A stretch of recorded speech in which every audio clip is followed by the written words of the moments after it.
I know you guys are probably here because of the title, and believe me, we are going to talk all about this title and also address why I'm feeling the way that I'm feeling right now, which is honestly stressed and on the verge of tears, but that is irrelevant. I woke up today thinking, hey, you know what? I'm gonna post another episode of the Pepper Legacy and go about my business. It's gonna be a good day. But then yesterday we got an update, not complaining, a great update, and then today we got an SDX drop, and tomorrow we are getting 2 brand new kits. So hopefully the Pepper Legacy will be out on Friday.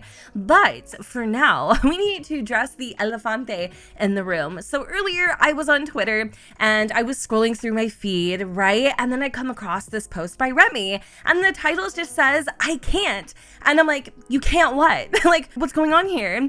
All of a sudden I see this man. We all know who this is. I don't even need to tell you who this is. You're already saying it in your head. But who is this? Have we been introduced? Are you a new townie? Like, do I need to give you a slice of gourmet cake? Then I started having the aha moment, and I instantly had a tweet, tell me this is not the new Alexander Goth. Had no idea that they were going to be updating Iconic townies. Like, I'm sorry, what are you doing? Evan just broke my heart. Nope, it is. And I cannot for a second believe this. Anyways, the Sims team does soften the blow a little bit by saying, alongside the Goths come 2 new scenarios and a Sims delivery express with 3 new build items and Alice Longu Go's Hyper Pop Single DTM now available to all players. Like, cool, we'll check these out and the brand new scenarios, but we need to get down to the bottom of who the hell this imposter is. Okay, so I just opened up my game and this is what I see. A new era of Goth. Your most mysterious neighbors just got a makeover.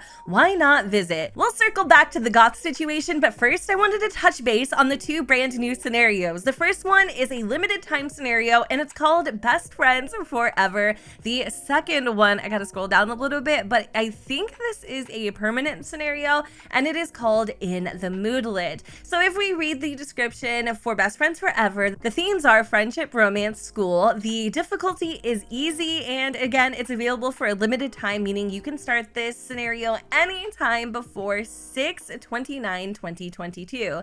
The description says, they say best friends are forever. Form bonds by making a childhood best friend and becoming good friends with other youthful Sims. Play, adventure, and form lifelong sentiments in the passion of youth before entering into your teenage years.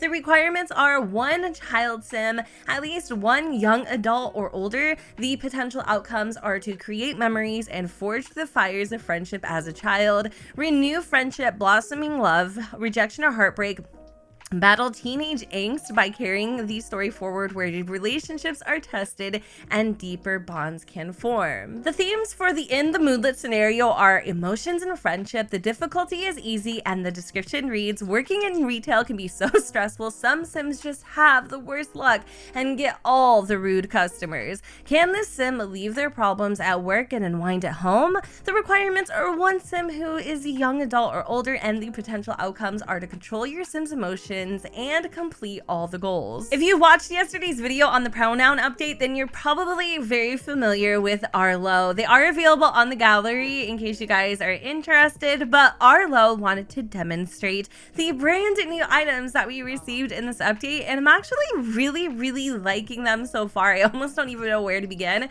So we did get this table and chair set that's a little more on the contemporary side, but also features some pretty nice modern swatches. So here I have it in the black and gold. It does kind of give me a little bit of a alpha feel. Also, like, the texture on top of the table is really fuzzy. I don't understand why that is. But this is the table magnifique, in case you guys are trying to find it in your catalog. These are the swatches. So we do have like a lot of nice like pops of color and some fun kind of almost like 80s or like 90s types of colorways too. So I do like like that. But again, the texture of the table just kind of seems a little weird. Do you see like the fuzziness? It might just be my game. I don't honestly know. But let me know if the same thing is happening to you. And then over here we have our chat. I think it's like the Chase Magnifique. Basically, this little collection is just called like Magnifique.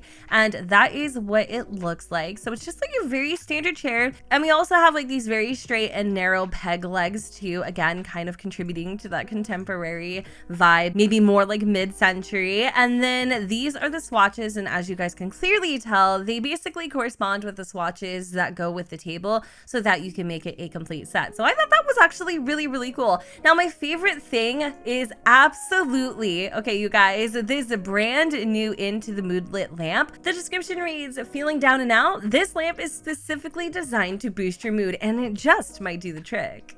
And she is absolutely glowing, you guys. I love the way that this lamp radiates light. But let me show you the swatches really quick. The first one is kind of like this cotton candy cloud type of colorway. And then we have something that kind of resembles more of like a sunset or a sunrise. The next one is just this beautiful kind of like ocean blue swatch. And then of course we have some more just, you know, mundane swatches. Very simple, nothing too crazy. We have like a dark gray, a light gray, and there's also a black swatch. You may not know this about me, but I have always been obsessed with lights, black lights, LED lights, any type of light that kind of creates kind of like a feeling or sets a tone or a mood for a room.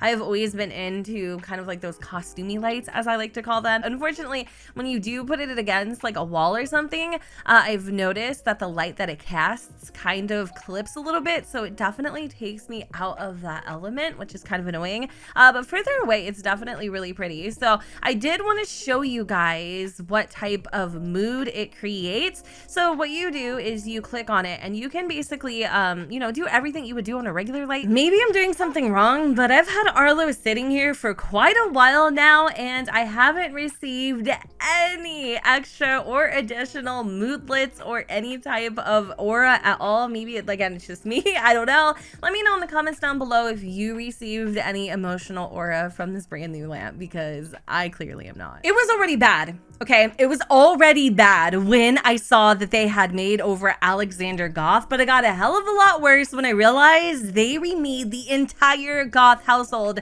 That's correct. The OG family in The Sims 4 that we have known for 10 years is no more. Why? Tell me why they decided that after all this time, the Goth family wasn't the Goth family and they needed to give every single household member a makeover. I think that's a stretch. I think that's a stretch. Okay, that's like literally an underestimate. They completely botched this family, and I mean that with the utmost respect. For some of you, this may not be a big deal and you might actually really enjoy these makeovers, but for me, I love the Goths so much. I've known them a certain way like almost my entire life, the last 20 years. I've been playing with the Goth household. They were the first family I ever played with, in fact, from the Sims franchise. And I really do feel like these Sims do resemble the previous versions of the Goths. However, what I will say is, yeah, maybe the skin tones are just a little too light and they could have darkened them up a little bit. But hey, there's this really cool thing that we just received not that long ago, and that is the skin tone slider. So all they had to do was just probably darken them up a little bit, maybe give one of the kids a correlating skin tone adjustment, you know, so that obviously there's a little bit of range in there.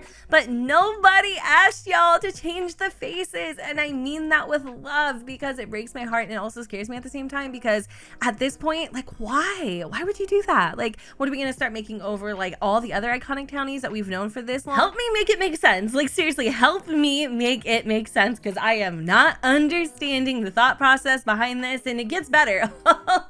Does it get better? All right, so Alexander, he's a very good looking kid, and when he ages up, I love his unique facial features, and he still has like that goth essence to me.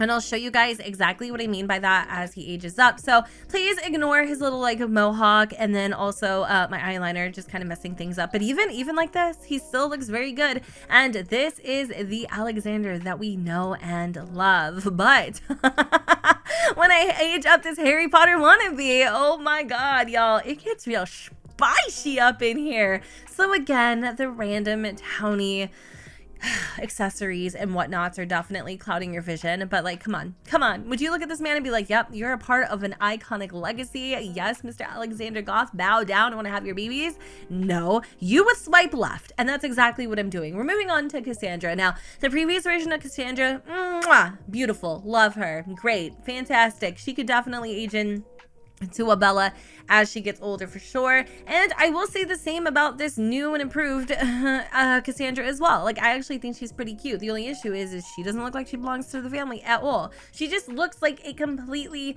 different sim to me, and it's a little frustrating. So moving on to Mortimer. This is the new version, I know, and this is the previous version. I actually kind of like some of the features on the newer Mortimer a little bit better. Like, I think they kind of overdid it with like exaggerating some of like the wrinkles and stuff. I mean, if you guys were doing like a time lapse from what, 2014 to now, okay, maybe I could see where you're going with this, but really in hindsight, like they could have left this poor man alone and he would have been A-O freaking K. Now, the best part, y'all, the best, well, actually not the best, we kind of went over the best already, but another thing, like Bella, this is Bella, like her iconic features, like, what are you doing messing with perfection? Like, who gave you the permission? Because we need to talk. And then they did this to her. They did this to Bella. Come on. Where are the moles coming from, ma'am? And why all of a sudden does she have wrinkles where wrinkles never were? Like, I get it, she should show her age, but she was perfectly fine here. Like, if anything, I would have maybe done a couple things. Like, I would have like widened up her waist a little bit, maybe given her some, you know, thicker hips, made a few minor adjustments. And if you really wanted to, we could give her some, you know, of those upgrades that we've received throughout the year in the years in the base game. Like, obviously what they wanted to do is they wanted to use some of the new assets on the Goths, and that's fine. Like, there's so many things that you could have done here. Like, her makeup's iconic and they changed that too, but what I would have done is maybe like tone down the blush a little bit, because honey, it isn't 1942 anymore. Also, I probably would have went in with the lips and used the lipstick from Grim Cookies. You could have easily played around with this, gave her a different shade, darkened it up, did whatever you had to do.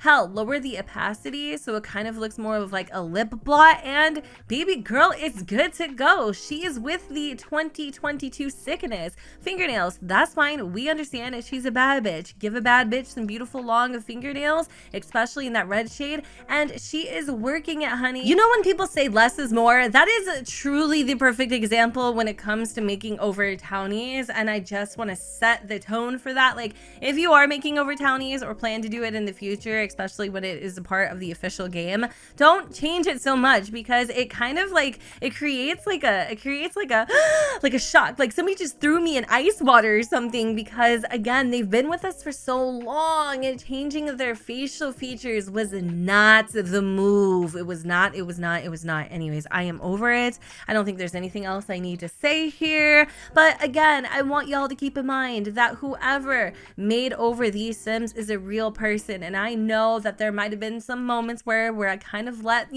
my head get away from me, but at the end of the day, I do mean it with the utmost love and respect. I love the existing Sims so much. I didn't see the purpose in changing their facial features. I understand the skin tone adjustments, and I get it like wholeheartedly, but everything else just could have been left alone. It could have been left alone. Anyways, I'm gonna go ahead and wrap up this video because I am just feeling so uncomfortable right now. But please let me know in the comments down below, what do you guys think about the SDX drop, and what do you think about the Goth makeover? I'm curious to know your thoughts. Anyways, I hope y'all enjoyed this video, and if you did, you know what to do, boo. Don't forget to go ahead and comment, rate, and subscribe. Let me know what you guys think in the comments down below, where the sun does not shine, and I will see you all. Oh my god, I'll see you all next time. Bye, guys.